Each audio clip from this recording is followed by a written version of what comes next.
Good morning. Thank you for joining us on Resource Center. This is Audrey Raj. Now, on the show today, we'll be kicking off the first episode of Psychology at Work for the year 2022 with none other than organizational psychologist and CEO of OPsych, Hetal Doshi. Happy New Year, Hetal. Happy New Year, Audrey. Thanks for having me again. Now, we are going to be talking about resolutions today. It's only the second week of the month. It's not too late to really be thinking about your resolutions and making new resolutions for the year. But what do we know about resolutions, Hetal? Now, other than that, they can be quite tricky to accomplish. Yeah, it's super. I mean, let's start with a little bit of a history or a journey back in time. Yeah. So this is, something that was conceptualized over 4,000 years ago from the ancient Babylonians. And for them, the resolution or the idea of a New Year's resolution wasn't in January, it was sometime in March, where there was the celebration of the sowing of crops. And as they planted the seeds, the hope was obviously success. And as they made these promises, so for them, resolutions were promises, it was with the hope that God would eventually bestow favor upon them in the coming year or the coming crop year. But New Year's resolutions are totally different these days, right? There's not really that concept of God. There's not that concept of crops. There's not that concept of a community aspect of it. So instead of making promises, I think what we're doing is we're making it very cerebral, like there are goals that we have in our head. Instead of making this like a conversation with God or conversation with, some higher power being, it's a very self-directed me and I. And also instead of making it community oriented, because the crops were meant to feed the entire population or community, nowadays our goals can be quite independent. So there's a massive difference in what was intended and what we're carrying forward today. Yeah, so the idea of resolutions has also evolved with humanity, to a certain extent. So what do we know about the success rate of resolutions? Now, I'm asking this because I've not really had the best success rate with my resolution. So do we have any data on this?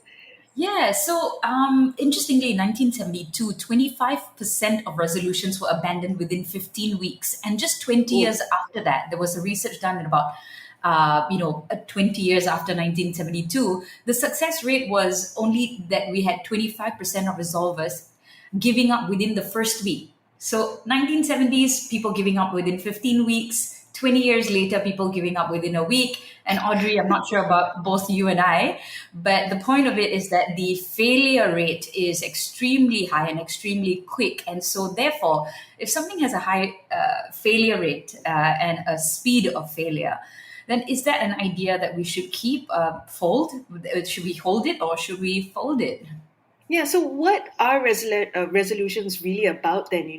Why do we continue to, make these resolutions if the failure rate is so high? I think the idea of resolutions, as per what was the intent 4,000 years ago, was quite pure. Whereas the idea of resolutions these days may have kind of gotten lost in translation of sorts. So the Latin source of resolution means to loosen or to undo or to untie or to explain. And so what are we actually trying to loosen, undo, untie, or explain? It's actually supposed to, remove our burden rather than add on a burden. Isn't that quite interesting then? Yeah.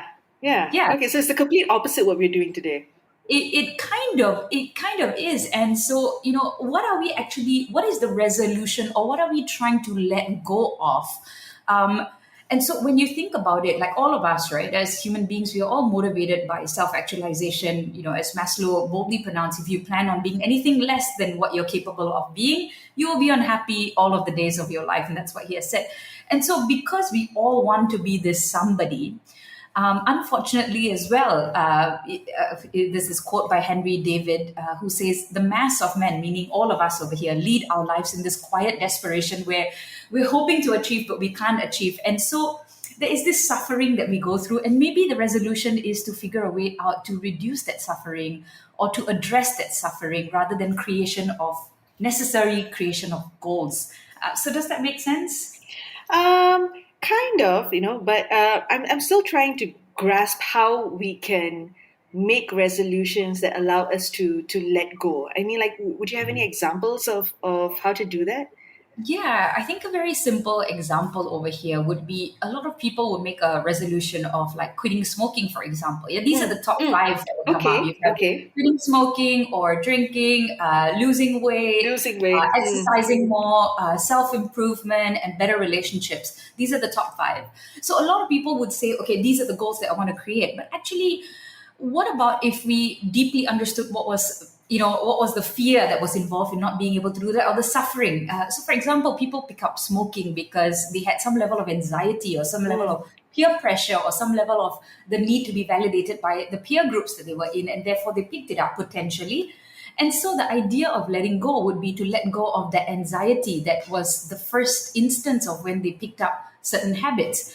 And mm, so, if we continue to work on goals rather than looking at it from a point of how do we reduce the initial suffering that created that experience for us, then year after year, apparently, according to research, it takes you almost 10 times to fulfill a vow. So you feel almost about 10 times before you actually fulfill a vow. And mm. even then, the ones who actually end up quitting smoking end up doing it over after 5 to 6 attempts, and it can be very very stressful. So the idea of wanting something could be probably better to think about what caused you the pain and the suffering to begin with, Mm, that puts you in that particular situation.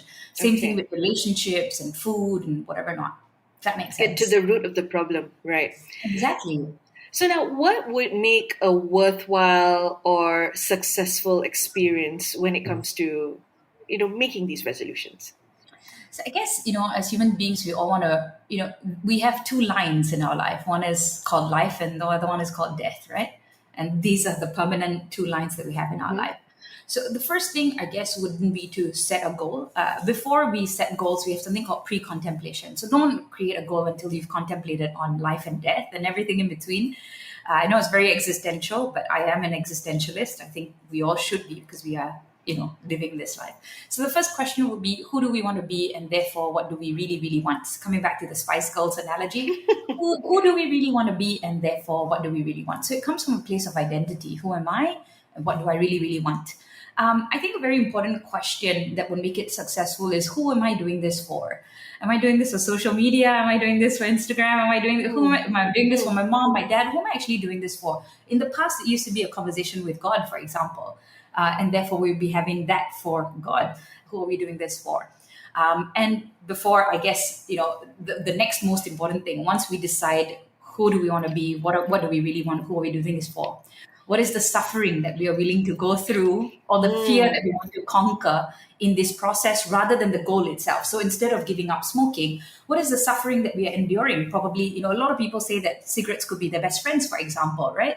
Or work could be their best friend because they yeah. are, avoiding something else. Or what is the fear that they have, meaning exclusion from a peer group or not being considered successful in a community? So, what is the suffering or the fear that you want to eradicate in this process? Only then you set the goal. So, these are three things, major things that I think people should think about before they begin to even decide what that goal is going to be for them, because the process can be quite exhausting. So, I think it'd be best to start with these three things. Okay. It's already time for us to take a break, Hazel. So just hold on. I have a few more questions to get through before we actually bring the conversation back to resolutions at work. But yeah, we're going to take a quick break. More on making resolutions stick and how you can apply it in the workplace coming up on Resource Center. Stay tuned, BFM 89.9.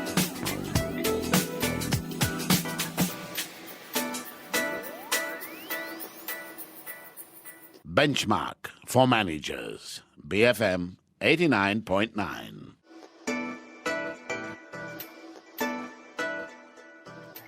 This is Resource Center on Enterprise. My name is Audrey Raj, organizational psychologist and CEO of OPSych. Hetal Doshi is with us today. It's the first episode of Psychology at Work for the year 2022, and we are discussing resolutions. So, Hetal, we've been talking about the origins of resolutions and how it's actually meant to help us let go, loosen, untie. That was the true purpose of resolutions back like 4,000 years ago. And, fast forward 4,000 years later, many of us are continuing to make resolutions every single year and with that high failure rate, like we've just discussed, why do people continue to convince themselves to try again and to continue to make these resolutions year in and year out? Well, we have two things called one is called positive illusion, and this is really in conjunction with something called the optimism bias. So, this thing of attractiveness, health, social, professional successes. These are so powerful because it puts you in such a higher levels or higher realms of a social hierarchy that people continuously feel compelled and attracted towards this illusion. And so, no matter how many times I failed, I still want to come back. And, particular research showed that people were willing to attempt up to 20 times, even though they kept failing, because of the glory and the fortune that, that is bestowed upon you. Whether it's true or not, it doesn't really make a difference, but it just looks so appealing. And there's this positive illusion. It's like this gold ring of light around it. People just keep wanting to go back over and over again to it. And the other thing is that, people convince themselves to try again because people are lovers of commitment. Ironically, we all actually love freedom, but we're actually, quite attracted to commitment because the idea of just saying yes to something or being committed to something gives us this level of chemical boost in our body. There's adrenaline, there's dopamine, like, oh, I'm going to do something in my life that's purposeful. So these two things, an illusion, and then from the illusion, you get so excited to make a commitment. And unfortunately, this becomes a compulsion in our life, right? We just get, oh, there's so many amazing things in our life. Let's commit to it. And then, very quickly, because there's not much of a thought process involved, we fail. And this process can go on, as I said, in a particular piece of research, people are willing to go 20 over times, keep trying and keep trying and keep trying. It's kind of interesting, isn't it? But aren't there any consequences of failure? I'm sure at some point we go like, okay, enough is enough. Mm-hmm. Yeah, we call this the emotional price for trying. And which is why sometimes, when we keep trying over and over again in relationships or in a particular diet or in a cessation of certain habits or even a particular goal like digitalization, for example, there are companies that have been digitalizing for the past 20 years with very little effort. Yes, it definitely decreases your self-worth. It increases your preoccupation and obsession, increases your anxiety, irritation, depression. And the worst part is the fluctuation. It's like a pendulum. You try and then the bounce back is very, very painful. And this eventually makes people feel like failures. So failing is one thing, but feeling like a failure, especially with repeated failures, becomes one of the most, the highest price for trying, so to speak. And so then the question again, do we hold or do we fold? In the best of music or songs or books, that is the most difficult question that a human being would have to answer in their life. Do I keep going or do I quit? Yeah, do I stay or do I go? Maybe we'll play that after this show. So, Hetal, I want to bring this conversation about resolutions back to the workplace. Now, when I think of resolutions and when I think about how I can apply it at work, it's basically the goals that you set for your team or for yourself, your KPIs for the year. But I find that I have a greater success rate at work, maybe because they're smart goals, they're measurable, and there's like a concrete target when it comes to creating these goals for work. But it's very different when I do that for myself in the personal realm. Yeah. So what's the difference here, and what's making the work stuff stick and not the personal stuff? Well, you'd be surprised. Even the work stuff may stick, but may not be creating the necessary outcomes that we really want, or rather the impact that we really want as well, right? So we're doing in the motion, but we may not be achieving the impact. The reason why, obviously, it works much better in the workplace, right? Most of us were like, I can do this I can make millions for my company, but if I were to create it on my own, I'm not sure whether I'll be able to succeed. It's because organizations have a system in place, right? And this system is unfortunately, it's a fear-based system as well, right? Like, if you don't. So sometimes, unfortunately, the stick works better than the carrot.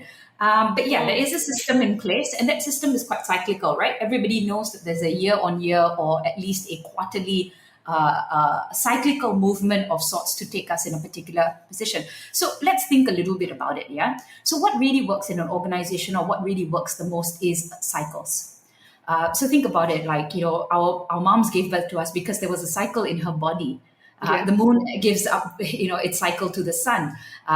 Life gives up that cycle to death. So the cyclical part of it is very, very important. Understanding that there's going to be ups and downs, but a cycle to bring it up back again is very, very important.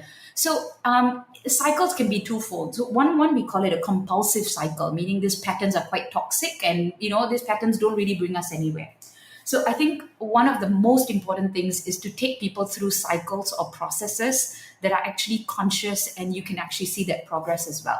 And I think a lot of organizations actually do this quite well, much better than they think that they're doing, but I think it could be much better as well. So one would be the path of conscious compulsion. Yes, we want to keep, having these moments of growth, but doing it consciously.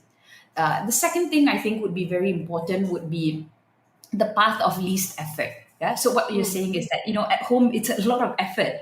But at work, it seems like it is a lot of effort, but probably a bit less, because there's a huge support system. There are so many different departments, there's so many people, there's so many avenues, there are potentially a lot of resources. And ultimately, it gives you a certain reward, right? I guess if you do it at home, the reward is very questionable. So I think step number two would be, number one would be definitely, what is that conscious pattern that we're going to be putting ourselves into? The second thing would be the least effort. So unfortunately, I've been hearing a lot of clients reigniting all kinds of goals in organizations, rather than just saying, hey guys, here's one aim, and what is the path of least effort?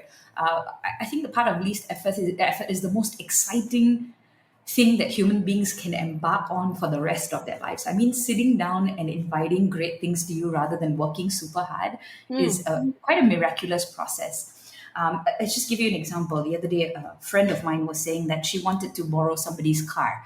And normally, she would have tried a million different ways and probably not been so successful. But this time she just asked, and she asked very politely. And she left it open, and eventually she had a lot of people coming towards her. So I think creating that magnetic source of least effort is a very important path. I can't explain in too much detail, but I think it's a very important thing. How do you invite great things to you rather than forcing things to go in a certain way could be quite valuable as well.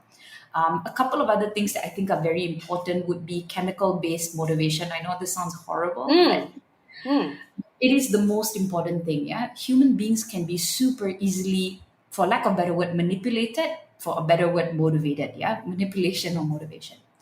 So simply saying thank you, simply saying good job, simply giving person rewards, simply supporting a person have been proven to be extremely valuable. And motivation beats skill sometimes. The hunger that you create and the joy that you create is a lot better than necessarily somebody who's skillful but not motivated. So things like, I would definitely recommend leaders to look into the words dopamine, oxytocin, adrenaline, as a pathway to building that level of motivation or consistent motivation as well. And lastly, re-goaling as well. So things that aren't working, how do we re-goal? These are some ideas about how to create a mechanism or momentum of transformation and goal setting in the workplace. But I just really wanted to say that the main reason why people do not achieve their goals is because of exhaustion. And so my recommendation to all organizations or leaders or teams is to look after the energy in your people and make sure that you are consistently providing them with the right level of energy for them to want to continue to move in a certain path. Right. So now bringing it back to personal resolutions, Hital, what can we learn from the way we've been doing it for years, and how we can actually make progress with self-change? What kind of advice can you give us? I think my biggest advice would be to watch a particular video on TEDx, and it's by this guy. He's someone I love. Probably my most favorite TEDx talk. It's this guy called Jin Jiang. And his TED Talk was entitled "What I Learned from 100 Days of Rejection." So his major issue in his life was facing rejection as a sales personnel. And my recommendation to everybody is, instead of going, taking up goals or resolutions, which are very important, and actually,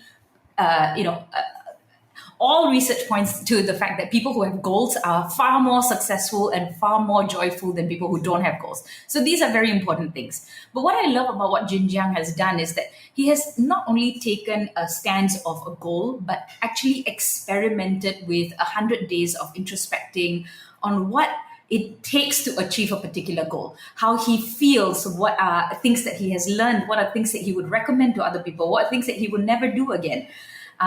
And so I would definitely recommend for everybody to imagine that you're going through a 100-day journey or 50-day journey or 21-day journey, kind of record it, self-monitor, go through introspection and action, and try to, at the end of 21 days, hold a small little meeting where you get to talk to your friends and tell them what you have learned. Because life is going to be cyclical. No matter how much you're doing well in weight loss or relationships, you're going to fail or you're going to drop a little bit. So you want to be able to take that cycle to the next step. And ultimately, the entire experience should be one which is joyful and valuable. So my recommendation would be, yes, have goals, but also create a wonderful experience and a journey as part of the process. Okay, and just before I let you go, Hetal, maybe just a recap on what would increase success of your resolutions or your self-change goals, right? You've had the one that I remember most prominently, the path of least effort. The path of least resistance, was it? Or was it both of those? Yes, I guess least resistance and least effort. You want to be really smart about it, and you want to be, consuming least amount of energy for it. Yeah, and there was two more, right? Yeah, I think that would be the big one for everybody. I think about what you really, really want. That's number one, the Spice Girls technique. The second thing would be the path of least effort. And lastly would be the path of chemical-based motivation. So making sure that you consistently have the reinforcement and the motivation as it is going to be a cycle. So, how do you keep motivated as the cycle comes downwards? How do you bring it back up again? And ultimately, obviously, if you can make this a meaningful, joyful journey, that would be, something worthwhile in our lives. All right. On that note, thank you again, Hetal, for taking the time to share these insights with us. I'm hoping that they will help with my 2022 resolution success rate, and we'll check in on them at the end of the year, or maybe in 21 days, I'll give you a call. Awesome. Thank you so much, Audrey. Right. I've been speaking with Hetal Doshi, organizational psychologist and CEO of OPsych. If you'd like more information on Hetal and the wonderful work that she does with organizations all around the region, what's the website again, Hetal? It's www.o-psych.com, or you can find me on LinkedIn at Hetal Doshi. And if you missed out on any part of this show, you can go look for the podcast on our website. That's bfm.my. You can also find all our podcasts on the BFM app. That's available on the Apple App Store and on Google Play. More from Hetal again, same time next month. But till then, my name is Audrey Raj, and this has been Resource Center on Enterprise BFM 89.9.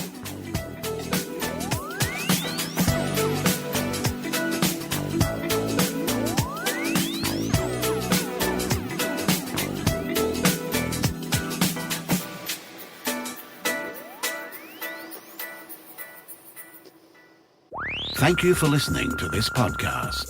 To find more great interviews, go to bfm.my or find us on iTunes. BFM 89.9, the business station.